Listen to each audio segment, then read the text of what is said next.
I was responsible for everybody losing phone privileges that night. I know. I slept with one eye open. Thank God I was tall and from New Jersey. Marshall in the middle.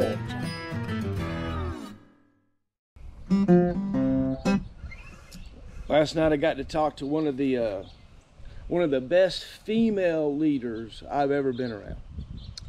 Command Sergeant Major retired Heather Smith, hailing from New Jersey, is, I don't know. She just had it. She has it. She is a leader. She's a great leader. And I want to share it with you. Heroes I know. Command Sergeant Major retired Heather Smith. Yeah. So tell me about young Heather. Where's Heather from? New Jersey. Yep. Born in what, 70, 71, somewhere around in there? 72. Yeah. So tell me about how you ended up in the Army and all that. Tell me about all that. Well, I was born in Bricktown, New Jersey, and I graduated high school in 1990. And then I was going to a community college there. And I guess it was about, I joined the Army November of 93. So I was like just shy of my 22nd birthday. Yeah, I joined a little late. It was like one of those things that I never thought that I would do, but I needed a way out of New Jersey, like out of my situation, my home life. Like I needed a launch pad, and the Army was that to me. So I was like, well, I'm joining the Army. I'm getting the hell out of here, and I'm joining the Army, and left all that dysfunction behind. So tell me, was the Army hard for you? Was it easy for you? It was so easy. Basic training was so easy. Like there were other people that thought it was hard, but I expected it to be 100 times worse. I mean, I was in shape. So I didn't have to go through like that physical change. I could road march. I was tall. I had long legs, so I could stay with, I always led the ruck marches back and forth to the range. I was familiar with guns and target shooting. And so, yeah, I mean, it really wasn't that hard. There was this time, two times. Well, in basic training, we wound up having to, one of the things that I did was we were on a road march and we were transitioning from like red phase to white phase. And they said, okay, you guys can use your phone, use the pay phone. It was a pay phone. Use the pay phone when you get back. So I was like, I'm going to be the first one on the pay phone. And I ran upstairs to the bay. I took my boots off because my feet were killing me. I put sneakers on. I ran back down. I was the first one on the phone. So I'm talking on the phone. I get off the phone. I finish my conversation with my parents. And then I'm on my way back up the steps, these concrete steps. And I hear this shrill that like made everybody stop dead in their tracks. And the next thing you know, this plastic coffee mug was exploding at my feet. And my drill sergeant, she was upset because I had on running shoes with my BDUs. And she let me know it. And then I was responsible for everybody losing phone privileges that night. I know. I slept with one eye open. Thank God I was tall and from New Jersey. Blanket party. Yeah, I wasn't afraid of much, so nobody came to mess with me. But I felt so bad. Like I was like, oh my God, they're gonna fucking kill me tonight. Like they're gonna beat me with soap.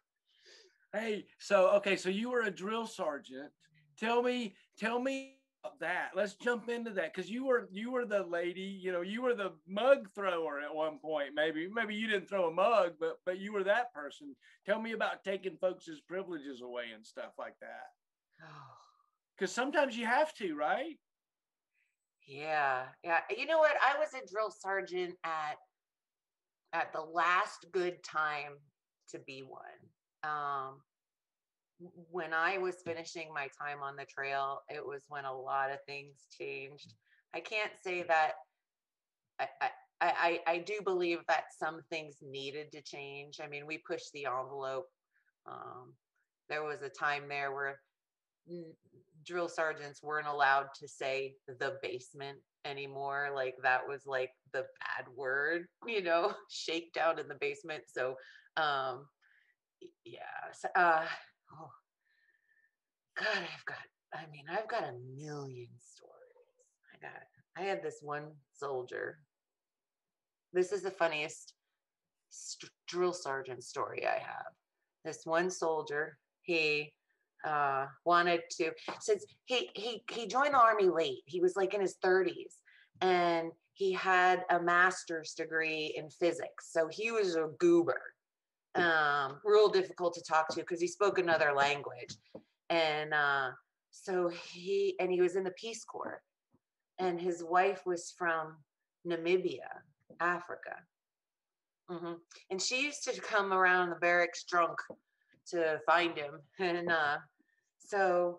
but now he's like, a long-term guy. He gets to move off post, and he and his wife need to talk to me. They want to set up a conference with me. So I'm like, okay, well, I have duty, come on by and we'll talk. Well, in his wife's culture, they believe their dreams are reality. They believe their dreams are true. And she had a dream that he was involved in a homosexual relationship and wanted me to send him to the doctor for an examination to produce a doctor's note to prove that that he wasn't. That, I mean, I could put it in army terms, but other people are going to see this, so I'm not sure if I want to say it.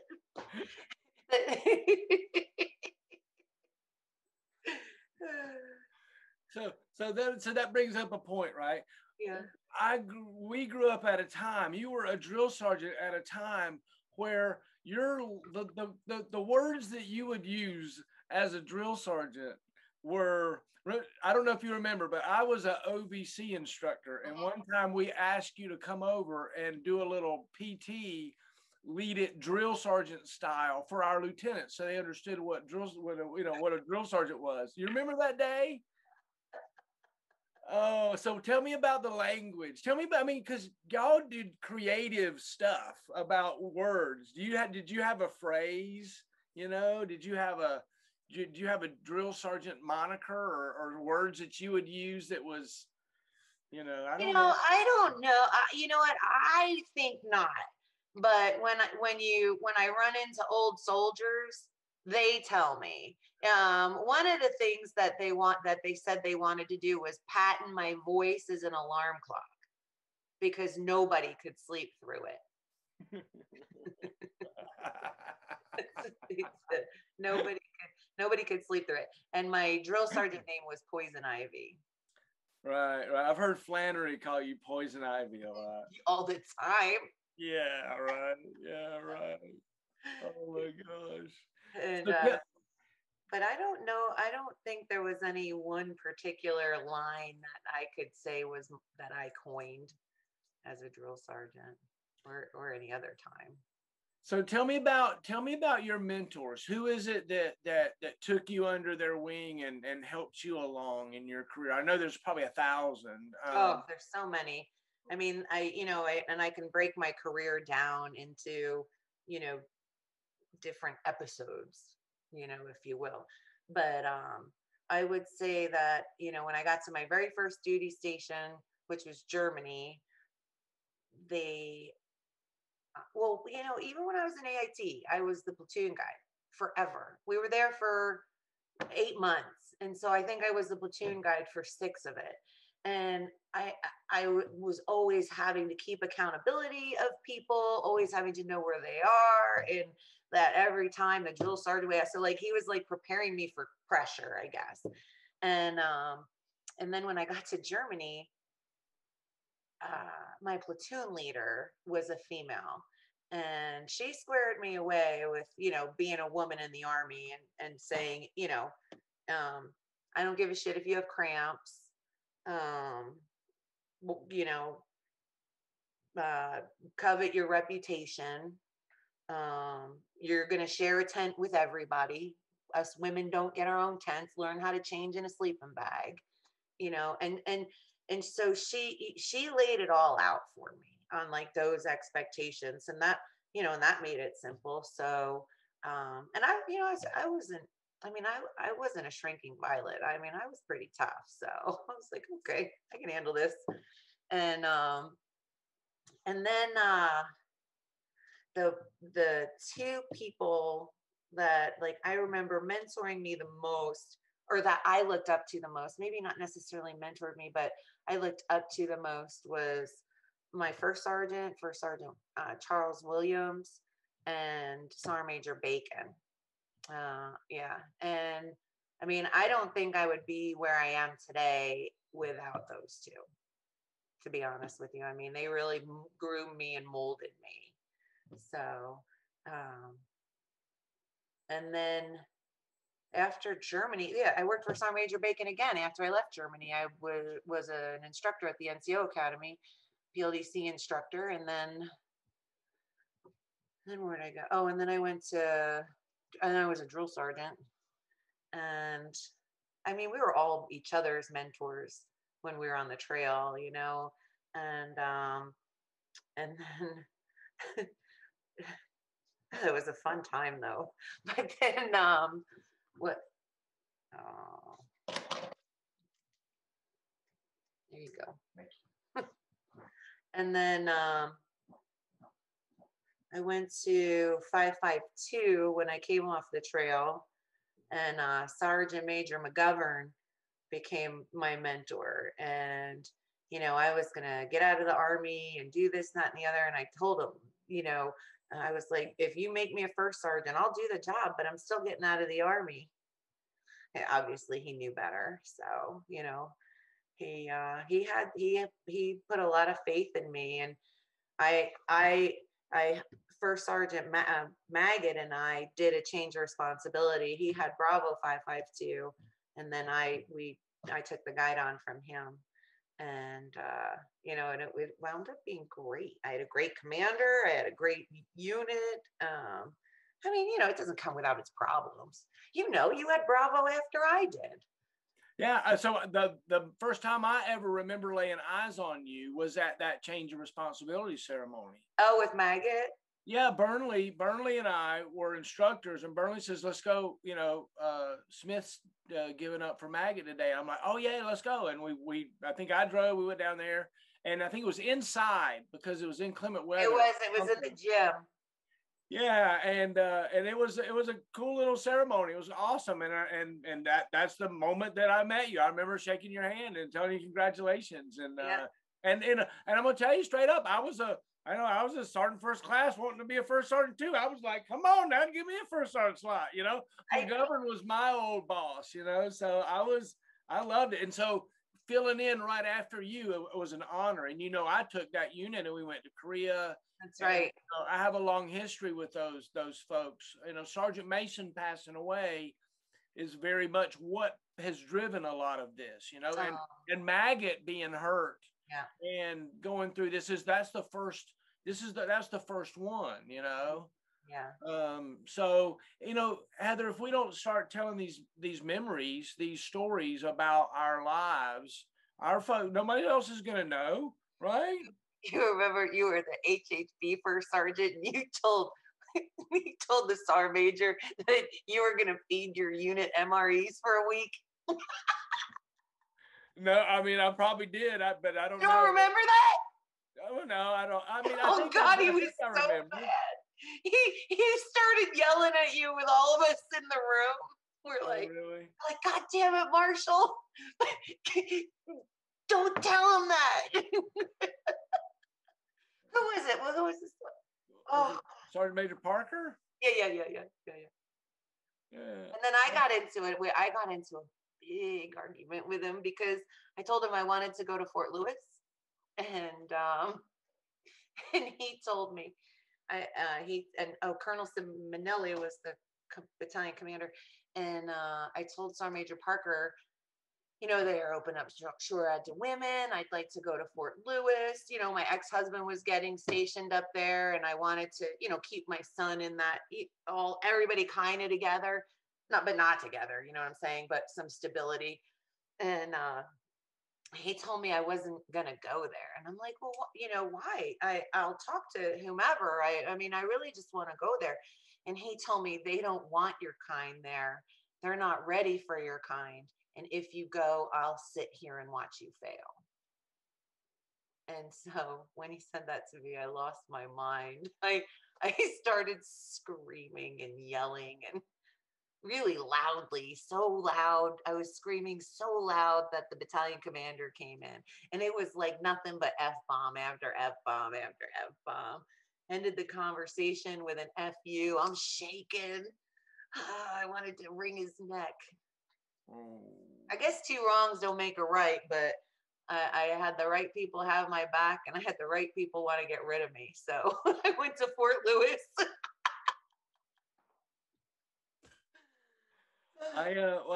That office you're talking about, I stood in, I got those same butt chewings from him, and I'll tell you, a lot of that time, most of those butt chewings and different crazy things that I did that other people seem to remember, I don't know. I just kind of don't remember. I'm like, yeah, I probably would have said, yeah, let's eat MREs, for a week. What's the big deal? I've done it. What, I'm confused. Help me out here, Sergeant Major. Anyway, good times, right? Good times. Yeah. And then I went to Fort Lewis, and that was a good time. That was interesting. It was nice up there. I was all nervous, but guess who I'm serving up there with? Guess who I went to Iraq with again? Maggot. Here we are, first sergeants together again, and it was awesome. Yeah, he is a good hard man to walk beside, right? He's going to be the shield of everything that's going to be a issue. He's going to find it. He's going to be that guy. And so, as a fellow first sergeant, you can walk right along with Maggie and you'll be fine. You're good, Yeah. Yeah, I mean, we just got along so well. And then when he and Carmen left Fort Lewis before I did, but she forgot some dry cleaning there. So I picked up her dry cleaning, and my aunt and I were driving to California, and we stopped off at their place in California, gave her a dry cleaning, and kept going. Yeah. Oh, that's great. That's great. Tell me more about friends you've made in the Army. There are folks, friends that, like there's some folks that are Army buddies, but there's some folks that, they're like become like godparents and different kinds of friends, Do you have folks that are really special like that?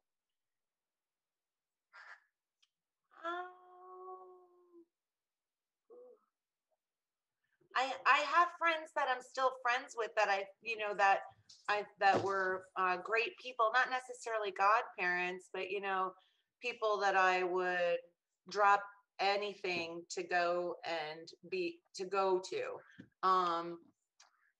And it's my team in Iraq. That was it was a great. Sorry. Yeah. So tell me about that team in Iraq. Tell me about that time and everything. Yeah, well, it was out of Fort Lewis, and I had people scattered around. They always want to be where I am. Hey, go go. Sorry. So, but the team got so tight. I was a first sergeant. We had a major. We had a captain, a bunch of staff sergeants, and a couple sergeants. And it was at Cobb Spiker outside of Tikrit. And I mean, they were some of the best people I have ever worked with in my life. And Sergeant Anderson, she was my medic. And I mean, to this day, she had 3 daughters. Her last one's graduating high school. I go to their high school graduations. They're in Georgia. You know, I mean, we may not talk every day, but I mean that the bond that we formed there was very special. There was another guy, Sergeant Ravenel. He was my NBC guy. He retired, and he's not on Facebook, but his wife is, and they retired outside of Fort Hood. So I was going TDY to Fort Hood, and I got a hold of his wife, and I'm like, I want to come see him, but don't tell him I'm coming. And she's like, okay. So she gives me the address, and I knock on the door, and I ring the doorbell. I'm not sure if he heard me. So I ring the doorbell, and he pulls this door open, and he's got this look on his face like he's going to yell at somebody.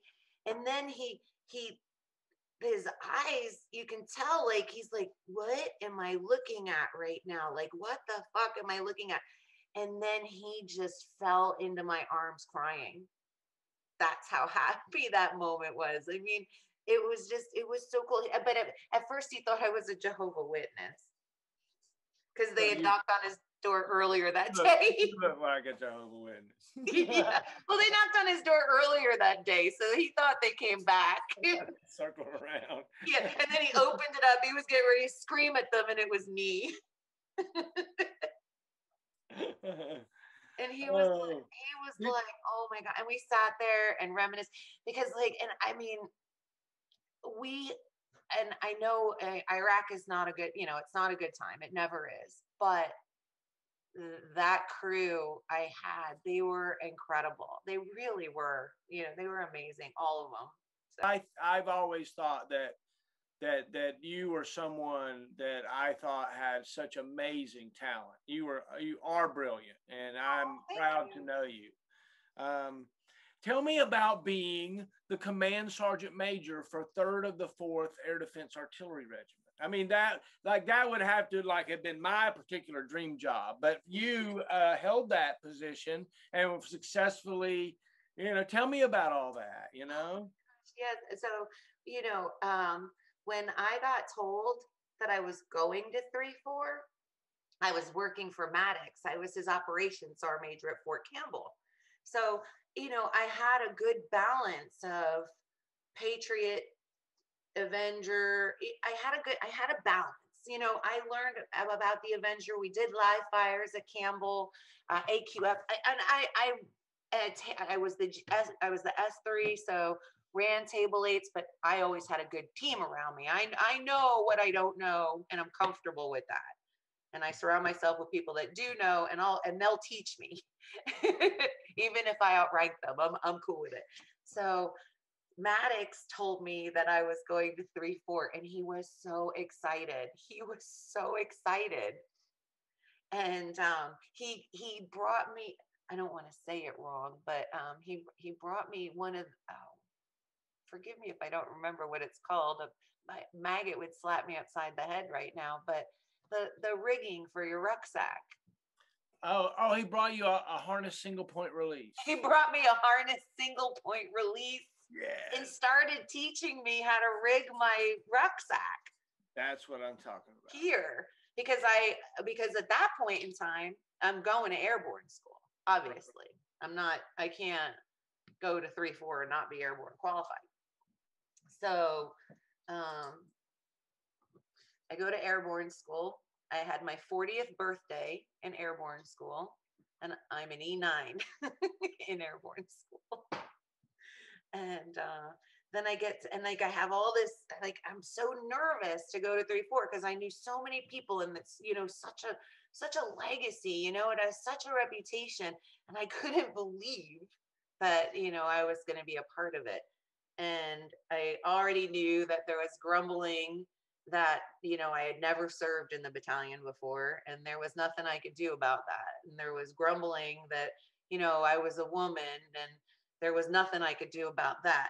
So the only thing I could do was go to airborne school and not be the first non-airborne qualified person. I could be the first to never serve in a battalion. I could be the first woman, but I ain't going to be the first leg. So pick and choose. Yeah. So I got there and oh my gosh. But one of the coolest things though was when I went to airborne school. In my platoon, there were 5 young 14 Sierras. They were privates right out of AIT and they were going to my battalion. And so we became battle buddies in airborne school, and we would do buddy checks because in airborne school, me and that private are on the same knowledge level. And we know exactly the same thing, what we've learned up to that point as far as airborne operations goes. And that's what we would do. We'd buddy check each other. And it was great. And then when they graduated, I got to meet their families. When we graduated airborne school, and I got to introduce myself to their families and let them know, who I was, what that meant to this soldier. I may not always be this pleasant in the future. And and then we all got there. It was awesome. It was so cool. And yeah, it wasn't, being in the battalion was not hard at all. Being there. I think the hardest part was, just making sure I live up to the expectations that the 3-4 alumni had of me or didn't have of me, or, what I like, just not to let anybody down. And so, I hope I did that. I mean, although I did break my leg, which sucked. Tell me about breaking your leg. It was on Luzon. So I hate Luzon. Oh. Yeah. It was the end of October.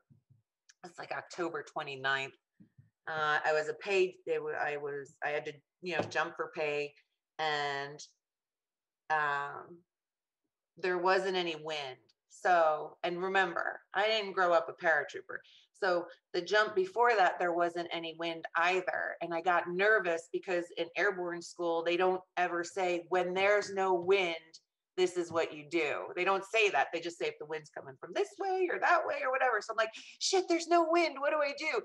And that time I was coming down near, there was like a packed dirt road. And so I pulled a slip, landed. Okay. Excuse me. So then I go and I see Ed. They were all at they just set up at Camp Lejeune for AQF. So I run down there and I'm like, Ed, what do you do if there's no wind? And he says, hold what you got and ride it in. I'm like, okay, hold what you got and ride it in. Sounds easy to me. The next jump, no wind. It's a great jump. I'm like, I exit the aircraft. It's like nice outside. I'm like floating down, but here comes the landing. So I'm like, hold what you got and ride it in. Okay. There's no wind. I'm holding what I got. I'm riding it in. I protected my reserve. Now this is like my 9th jump. I haven't done this a lot. And because there was no wind, I came straight down. I didn't pull a slip and pick a side. So really, the only thing that I should have done was pick a side, but I held what I had and I rode it in. So what broke? It was my right leg, and it was a tib-fib fracture at the ankle and a dislocated foot. So they had to relocate my foot. They had to put a plate in my fibula to piece it back together, and they had to put 2 screws in my tibia to put it back together. And that was 90 days before we were deploying to yeah, we were deploying to UAE and Jordan. So I'm like, oh my gosh, I gotta get well. So my doctor, my ortho surgeon, was this former army guy, army surgeon, SF surgeon. And when I broke my leg, it was at Luzon, so they didn't take me to Bragg. They took me to more regional because it was closer. And so luckily the Army approved continuity of care with that doctor.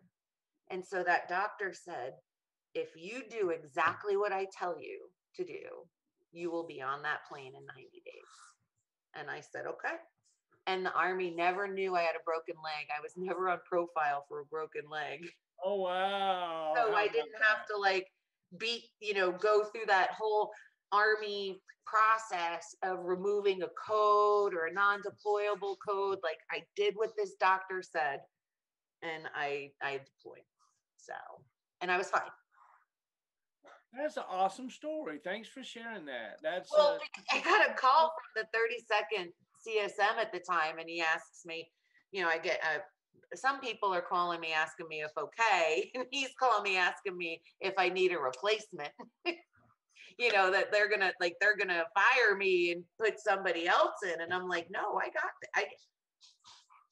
give me a chance. I only broke my leg 48 hours ago, and so but yeah, so then when I was deployed for that year, I spent that whole year getting ready to jump again, because I had a lot of soldiers talk about, oh yeah, I sprained my ankle 2 years ago on a jump. It hasn't been the same since. And I'm like, a sprain? Like, really? You just sprained it 2 years ago? And so I was like, well, I'm going to show them you can break your leg and jump.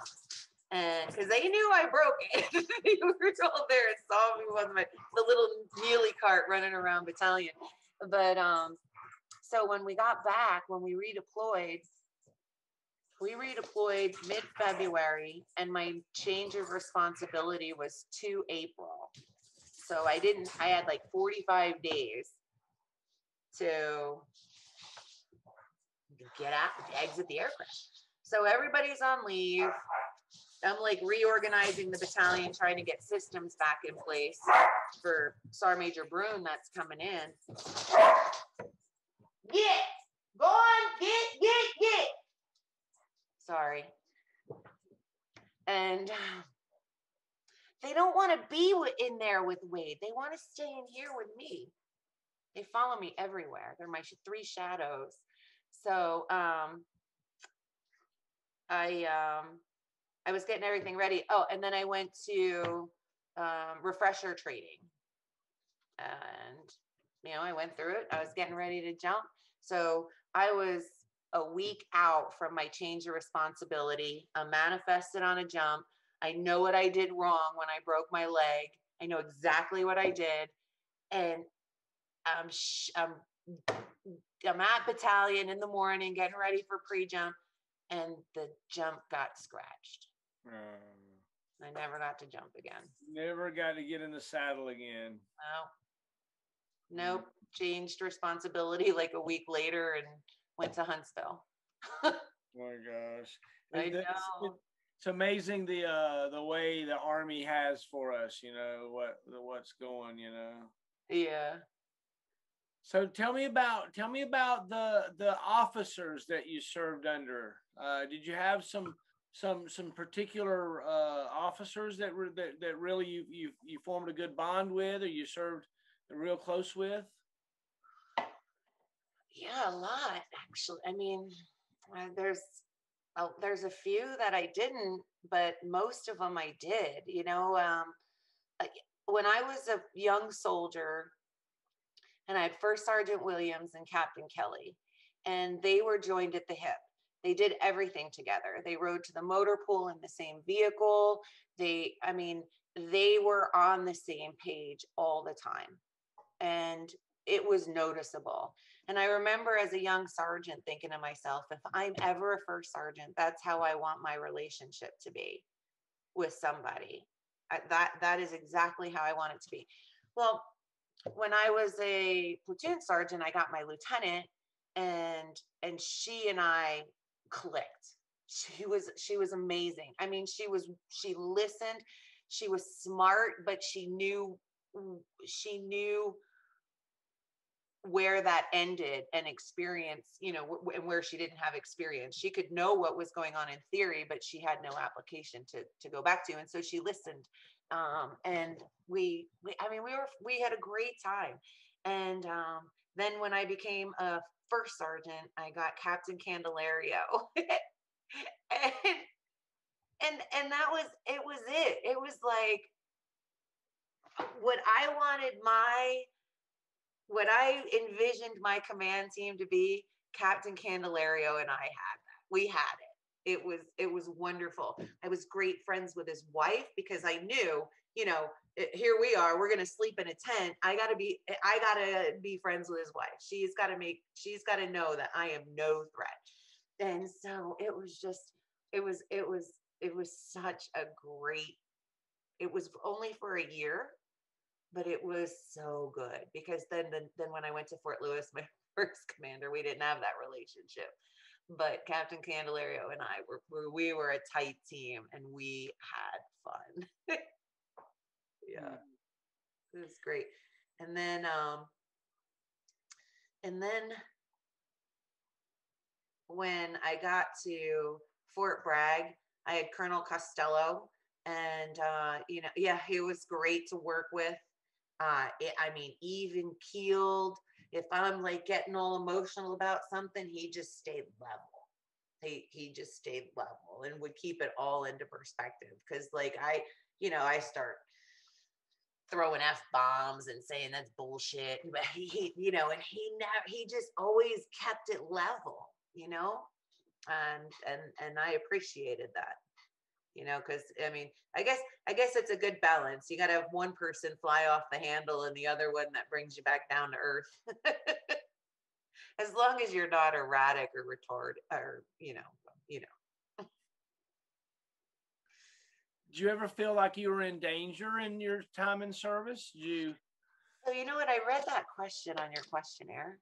Yeah. And I had to think about that actually. And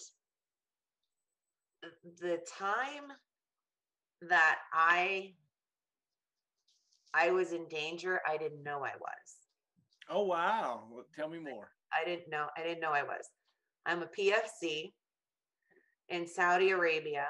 We deployed to Saudi Arabia, and we did a height and weight. And I came in at like 5 pounds under my weight. And then my platoon sergeant told me that I needed to be taped and to come by his room at 7 o'clock that night to be taped. So me being from New Jersey and me knowing that I didn't fail tape, why in the hell do I got to be taped? That's crap. That's bullshit. Why do I have to be taped? So I went to my squad leader and I was like, hey, I made tape, or I made weight. I didn't bust over weight. I'm just a private. I don't know.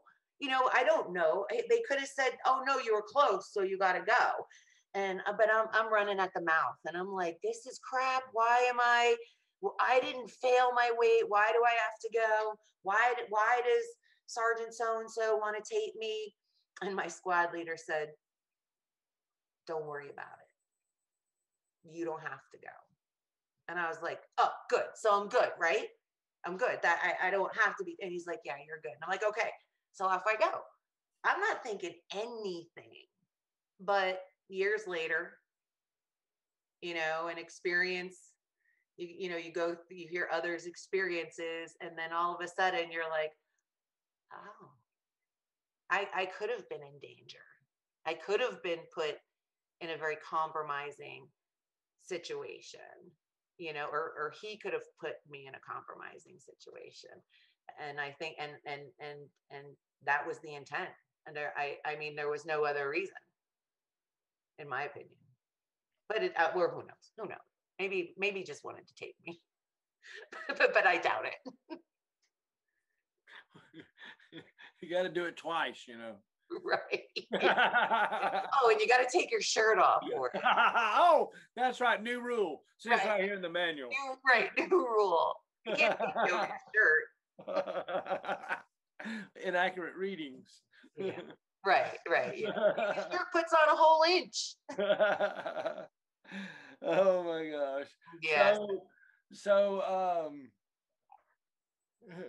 so were you a good shot? You said something earlier, like you were proficient with weapons before you joined the Army. Yeah, rifle.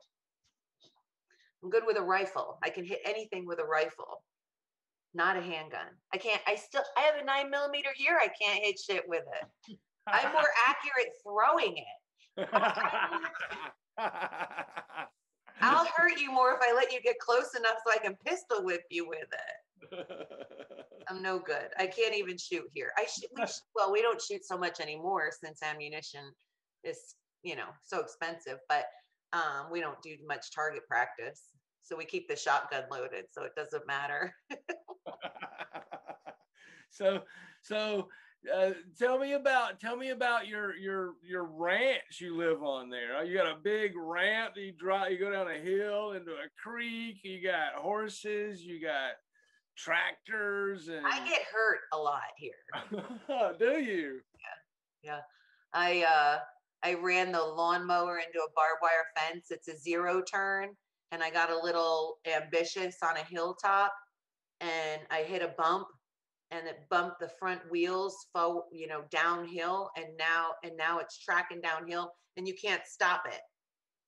And the only thing I can do is ride it out, and I got pinned in the barbed wire fence with the lawnmower. By the top wire was here. I didn't hit it. The very bottom wire broke, and the 2 middle wires were holding me by my legs and the barbs for like 15 minutes until somebody heard me screaming. Oh my God, it was terrible. Nobody heard me. And then I got some neighbors around the corner. They're kind of questionable, and they heard me screaming and saying, "Dear God, will somebody please help me?" Like I was losing hope because my husband wasn't home. I didn't have my cell phone, and even if I did, we don't have signal out here. And then when my neighbor saw me pinned in the fence, he stopped and threw up. But then he went and got the other neighbors that could take care of me. The helpers had to go get helpers quickly. He did. He was running in circles. He didn't know. He literally was running in circles. He was like, "Oh my God, oh my God, oh my God."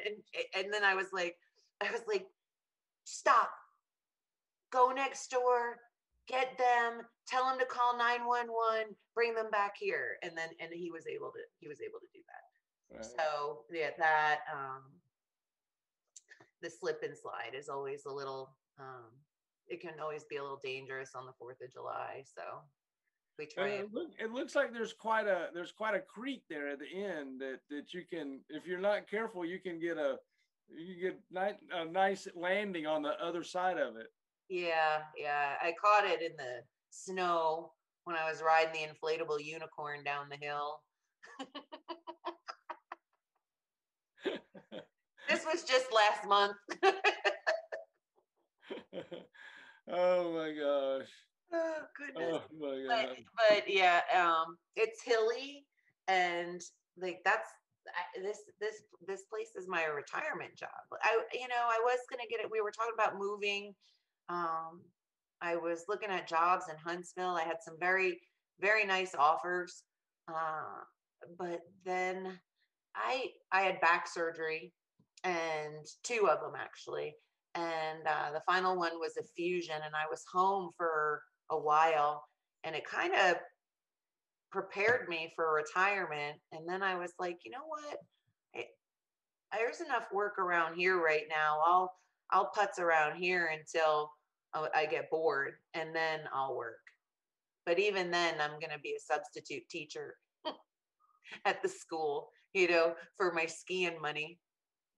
Yeah, doesn't that sound fun to do something like that? To just, I'm going to be a substitute teacher, talk to snotty kids for a day or so. Yeah, no, and that's it. And so, and my goal is to raise enough money to go skiing with my friend Gloria and Craig Evans every winter. There you go. Yeah. There you go. Yeah. Oh. So Craig was one of my first soldiers. I made a lot of mistakes with Craig, that's for sure. But he turned out okay anyway, Yeah, he's okay. Okay. I skied with him 2 years ago, Beaver Creek. Yeah. Yeah, good times. Oh yeah, great times. It's always good to get together with buddies, right? Yep, it sure is. It sure is. It's always good. But So, is there a story you haven't told yet? Is there something that you know, something you might tell that, you know, I think that one day I would hope that your grandkids and great grandkids could look at this and remember back on someone that they love, but maybe, you know, to hear some of those stories about who you are and what you did for a great part of your career. You got another story or two? I've got tons. Yeah, right. So at some point soon, I'm gonna ask you to stand up for me and salute and report. You know, like this is, you know, name and rank and where you're from, your hometown, and then I want you to call your unit to attention. Okay. You know, whatever unit it might be. You know, if it, you know, I would even be. I'll just say battalion. Huh? I'll just say battalion. There you go, and then sign out. You know, with a hand salute too. You don't have to do that now, but at some point, I definitely would like to get that. And you know, we're going to take as many pictures as we can gather of you, and if you'd send us ones we'd like, and we're going to make you a slideshow. Yeah, I have some good ones. Yay, good. I'd love to get that. And set aside for a retirement slideshow. Yay, yay. I was watching one of these other ones that you did, and you were behind the steering wheel drinking beer. You're like, oh, I'm just sitting here in my car in the church parking lot, and I'm gonna crack a beer. Yeah, yeah. I thought about that afterwards. I was like, hey, well, whatever, you know. I don't care. Yeah, I mean, it's like it's a block away from the house. That we had lost internet, and then the guy. I can get good signal on my cell phone, but the guy across the street was chainsawing down a tree. So I was like, well, let me go up the road here a little bit. So Yeah. I appreciate your support and talking. It's fun to catching up, and I enjoyed talking with Wade. It's awesome. He enjoyed it too. He walked back there. I could tell he was, you know, perked up from it. Yeah. When I was texting him and stuff, you could tell he was like, you know, but we had a great time. You know, we had a great time. Yeah, that's what he said. That's good. That's good. Yeah, you know, I have got tons of stories, but none of them are really, you know, they're about leadership. And, you know, that was what I loved. When I left to join the Army, I had a lot of people, you know, for me as a kid, when I was a kid, you know, a lot of people that just weren't sure if I was really going to make anything of myself just because of where I came from. And, you know, my mother had schizophrenia and in and out of mental institutions my whole childhood. My dad was a very violent alcoholic. And so, you know, I didn't get in trouble. I used to try and create my own normal and my own structure, but it was hard because nobody held me accountable for my structure either. You know, I tried to be structured, but then sometimes I didn't. And so I went and I joined the Army, and it was then that I learned that but that I could do something with people, you know, and that it was special to be able to lead people was special. And when I was a specialist, I had plans to go to Green to Gold. And, you know, I had all the support of my unit, my battalion commander in Germany. And then I got promoted to sergeant. And I had soldiers under me. I was in Saudi Arabia, and these were brand new soldiers that flew to Saudi Arabia. and they fell under me right away, and they didn't know me as anything else other than Sergeant Smith, or yeah, Sergeant Smith. And it was it changed my life. It changed everything. And at no time did I didn't look back. I didn't, the green to gold kind of just fell to the wayside, because I wanted to be right there with those soldiers learning. And one of those soldiers today, I remember he had a 249. He was assigned a 249. I didn't know anything about the 249. I didn't have one. I wasn't assigned one. I had a 203 on a M16. He had a 249, and I said, hey, his name was Crutchmore, and I was like, hey, Crutch, can you teach me how to take this apart and put it back together? He was a PFC. Can you teach me about your weapon? Can you teach me how to take it apart and put it back together? And he did, and we learned those things. And he was able to teach me as well as me teach him. And today we're still friends. We're still friends. He always battled with weight. He was always a horrible runner, because he was like 6'8" and 250, 60 pounds. He was huge. But you know what he could do? He could pick me up over his shoulder and bust through a brick wall, carrying me to safety. That I know he could do, and to this day, we're still friends. He got out of the Army. It was too hard, too difficult for him to, just struggle with weight and PT. He became a truck driver, and he delivers bees all around the country to farmers. Mm-hmm. Yeah, he hauls bees, but we still talk, and it's that leadership. And I always tell my son, if you ever get the opportunity to influence somebody, don't ever pass it up. And every engagement with a human being is an opportunity to leave an impression or teach them something that they're going to carry with them for the rest of their lives. And there's nothing more special than that, than somebody mentioning your name because, you left an impression or taught them something. You can't take that stuff for granted. Yeah, that's why I stayed so long. I loved it. You're special. You are special. You're a great leader. And, you did great things. You had a wonderful career, Yeah, it was good. It was good. It was wonderful. I have no regrets. I don't have any. I mean, are there things I would have done differently? Maybe, I don't, but I don't have any regrets. None. It was just such a fun ride. And now I'm retired. I was looking at some of these things, and I'm like I was drawing a blank, and I'm like, what was my platoon leader's name in Germany? I don't really remember. Or I'm like, I had to think about it for a minute, or one of the questions was, and I don't know if you asked Wade this question or not, but we talked about it. It was like, what's your favorite vehicle and your least favorite vehicle? Did you guys talk about that? Yeah. Well, I asked him okay, here's the question I asked him. I asked Wade, I said, okay, shit's hitting the fan, Wade. You walk in the arms room. What are you grabbing?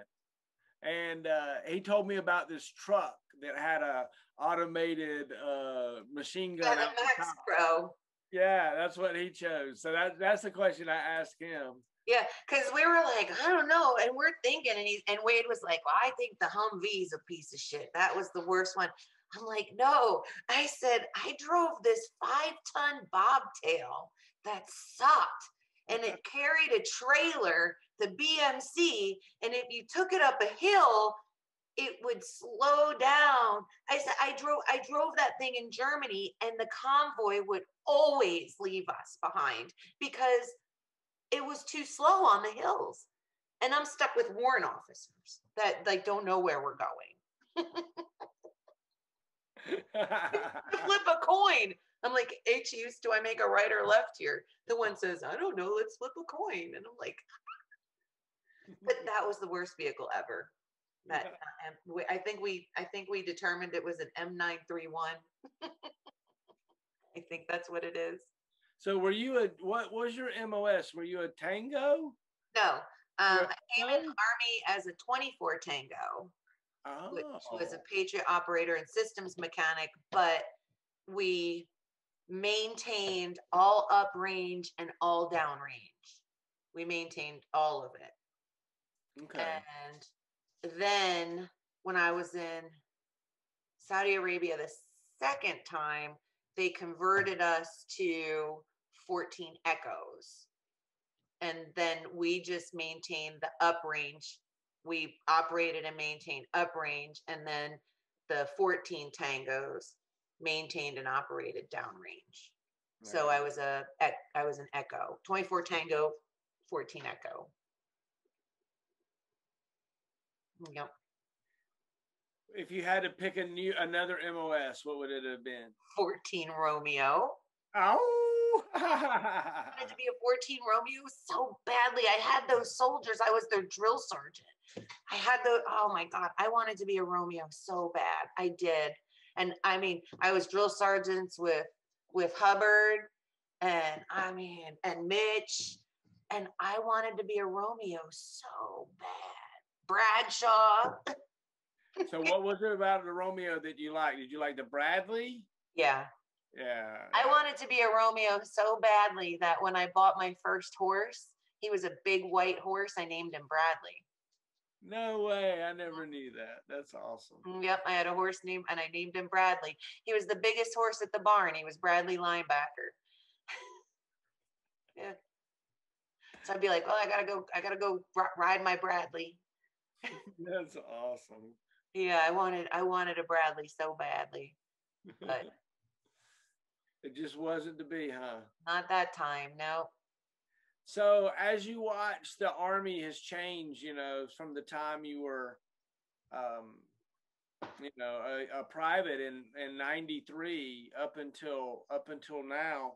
A lot of things good, right? A lot of things not so good. It's an interesting time. What's your thoughts on that? I love the integration. Because if I joined today, I could have been a 14 Romeo if the MOS still existed, or a 14 Sierra. And I think that's wonderful because I honestly don't think that I would have had any problems in those MOSs as a woman. I don't think that I would have had any issues.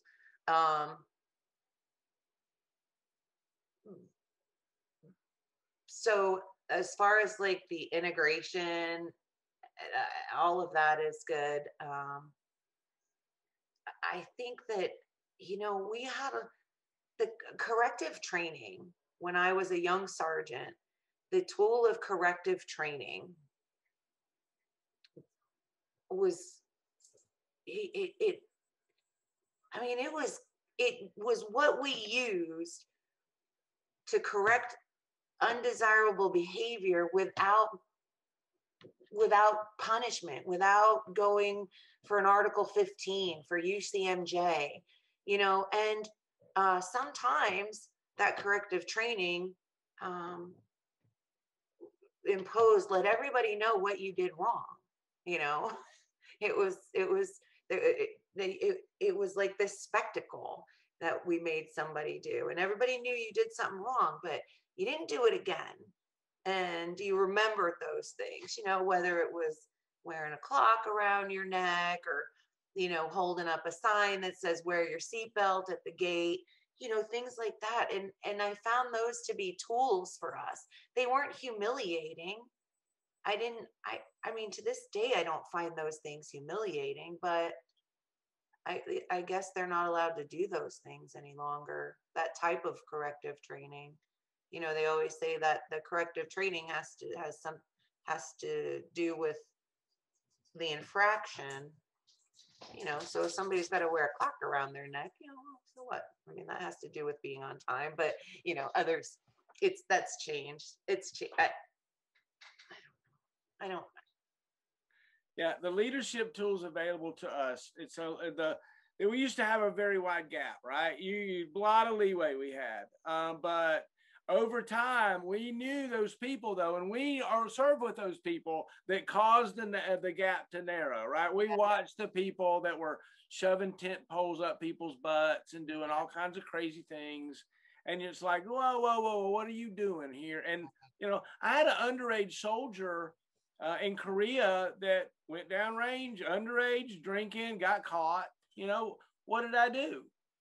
I said, do you want to volunteer for extra training? And you can stand in Class A's at the gate with a sign, and we won't have an Article 15. And of course he chose that. And that corrective training worked. And him and all of his buddies volunteered to do that. And it was wonderful times. But they all volunteered to do that. Yeah. You know, and it's like, well, I'm not gonna make you. I had a driver show up to PT. He was the commander's driver. He showed up to PT drunk, but he was a 14 Romeo sent to a Patriot battalion. Oh, he was reclassed to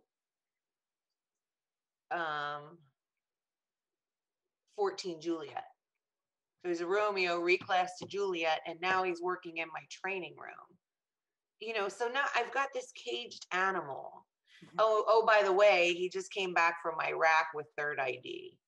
You know, and so I've got this caged animal, and he's not a bad soldier. He's a good soldier, but he's bored, and he is not a training room guy. So we've got to balance that out to slowly condition him.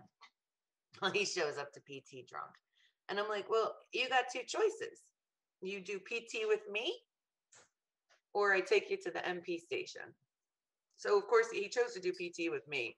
I smoked the living dog shit out of that. I mean, I ran him until he threw up, and then I ran him some more, but he hung because he knew he chose that. And then I brought him back and, you know, front back goat him in the combatives pit for about 30 minutes and just wore him out.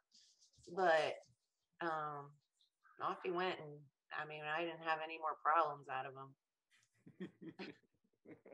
You smoked it. Pretty good. Did you ever get smoked? Not because I did something wrong. But it was because it was in AIT. I had just gotten there, and one of the girls left the back barracks door open, you know, those H buildings. She left, and our H buildings went across the street to the Shorad barracks. And so somebody left the door open. I don't know who it was. I didn't even know that they weren't allowed to go out that door. But the drill sergeant came and drug all of us out, and she low crawled us through the sand, like for, I don't know, 6 hours, it seemed like. I mean, it was forever. And I didn't want to put my head in the dirt, you know. I was like, oh, I don't want to put my head in the dirt. Well, I mean, she made me. She helped me. She helped me put my head in the dirt, you know. So, and they smoked the dog shit out of us. And then I thought, I'm not even going to look at that door. Yeah. I never really got smoked. I mean, no. Only with a group. Mass punishment. Mass punishment. Yeah. Oh, half left face. Yeah. Only through mass punishment. But even then, it was fun. Oh yeah, it was. Wasn't fronting in a formation with a whole bunch of soldiers down the road early in the morning, all sounding off, the cadence echoing off the buildings there at Fort Bliss. Wasn't that fun? Yeah. Yeah. Yeah. I was looking at one of these questions that you had here, and it said, final wishes. Yeah, talk to me about that. And I thought, my final wish is, if I die, won't you bury me deep? Put tables by my feet. Put rock and roll in my hands so I can rock the living dead. I love it. I love it. I love it. I heard that a little bit differently, but I love it. Yeah. Yeah. Yeah. I want 2 big speakers at my feet. I want a turntable buried by my head so I can rock the world of the living dead. Yeah. That's what I remember. That's great. When I get to heaven, St. Barbara's going to say, how'd you earn your living, girl? How'd you earn your pay? Sing me another one. I want to hear it. Sing me, No, sing those me are just my final wish ones. Oh my gosh, that's great. That's great. Oh my gosh. Oh, so do you have a did you have a there's not atheists in foxholes. Did you have a ritual or a spirituality or some kind of something that got you through hard times in some ways? My people. Amen, right? My people. You take care of them and that helps you focus. Yep. You are an amazing leader. So hey, but I think I told you already, I want you to salute at some point and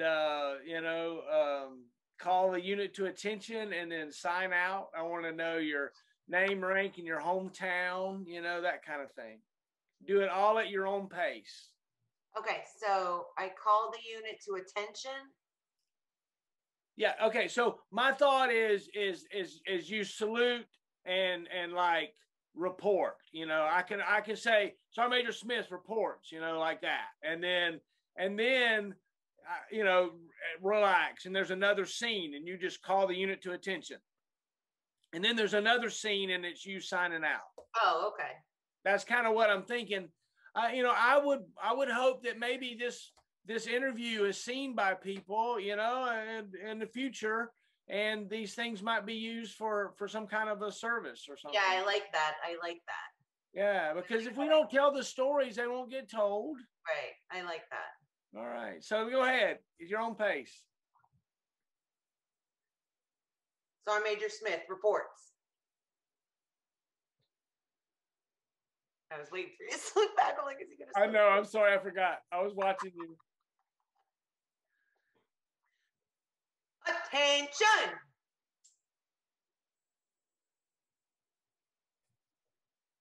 Sergeant Major Smith signing out? Is that how this Look what happens when I say out. I say out, look. Oh, really? Oh, I see. That's a code word. They think there's a squirrel. Oh, wow. That's a code word. Sergeant Major Smith signing out. Is that Is that it? Yeah, yeah. Right, I'll do it again then. That was odd. All right, go ahead. Sergeant Major Smith signing out. Yeah. That's so special. Thank you so much for doing that. I really appreciate that. That's really cool. I say the word out, there they go. Yeah. So we've made these coins. We've got these boxes, and we're going to take the pictures and we'll make a slideshow out of it. And we'll take this video and we'll put it on a thumb drive, and the thumb drive is going to go in the box. And so we'll send that to you, That's nice. Yeah. And so you can put it, somewhere, and, just kind of some memories of your service, a nice coin. It's a big coin. I haven't even seen it yet, but we got, that's the cat. we're going to have serial numbered, and everything. So we're excited. Thank you so much for participating. It's been wonderful to talk to you. Well, you said that you're looking for the right route to get donations as well. Oh yeah, so we're just getting the nonprofit up and running, and got to get a bank account and all that stuff. This thing's kind of taken off, and so people are like, I want to donate, and we're like, well, thank you, hold on, let us get figured out yet, right? Because I just started doing it because I did it originally with Maggot, and then it just kind of life happened and it fell by the wayside. And then when Mason got sick, and I had all these pictures of him, and he had a throat cancer, so I couldn't even talk to him. And it was just like, I need to do this again. This is what I need to do. And so that's what I'm doing. We're kind of doing it on the side. I got 4 a week, Monday, Tuesday, Wednesday, Thursday night. We've got over 50 people on the list now, and it just keeps getting bigger. And, it's fun to talk, right? Isn't this fun to talk about old times? Yeah, and I think it's great. I mean, I think that the intent behind it and what it is that you're doing, I think it's wonderful for people. you know, because like you said, if you don't catch them now, getting their story from them, you know, and the thing is I think it's hard though, you know, you forget that, you know, people don't want to gloat, you know, because one of these things, it's like, when were you the hero? And I'm like, I think the only time I was a hero was when my drill sergeant called me that. Come here, hero. Right? Yeah, but you know, they're good stories. I mean, then everybody's got a story, and you know, it's important for the family. It'll be there for the family. I think that's wonderful. Well, I appreciate your support. You got to get Hubbard on there. Oh, I know, right? So call Hubs and tell him. I would love to hear his stories. I think he was an instructor of mine in maybe BNOC or something, is where I know him. And of course, I know him alongside of you. We always seemed to be parallel with y'all when I was an OBC instructor. Right. Yeah. And that was wonderful times. So yes, please recommend anybody. We got 100 coins. We're gonna end up ordering more, and this is gonna be a big project, I think. And so, thanks for your support, Wade. And you guys are awesome Americans, wonderful heroes of mine, and I sure do appreciate it very much. Oh well, thanks, buddy. Same here. You're a hero too. Oh my gosh! Well, thanks very much, Heather. I said to Wade, you probably don't remember this though, but I told Wade, I'm like, Marshall's an Auburn fan, but there was a point in time where I didn't know there was a difference in schools in Alabama. And I got him a gift, and they were Alabama school lights for the porch, but they wound up being Crimson Tide lights. You may not remember that, but I remember it. And you're like, no, I'm an Auburn fan. I'm like, well, isn't that the same? Oh, well, now living so close to Alabama and being in Huntsville for a while, you know, there's a big difference. Look, I was at Costco, and I'm looking at these coolers, and I'm looking at the colors, and the one cooler was silver, like a blue, dark blue, and orange. And I said out loud, I said it out loud. I said, oh, that's an Alabama school cooler. And this guy standing next to me goes, no, them are Auburn coolers. And I said, well, yeah, I know, but it's a school in Alabama, right? And he goes, no, them are Auburn colors. I was like, all right, never mind. Oh my God. Hey, we're special down here, I tell you. All of us. Oh, well. All right, buddy. Good night. We'll talk to you later. Yeah, good night to you too. Thanks for being able to knock us both out tonight. Oh, it was wonderful. I laughed. Great times. All right. Have a good night. Good night. Bye. Bye. Marshall in the middle.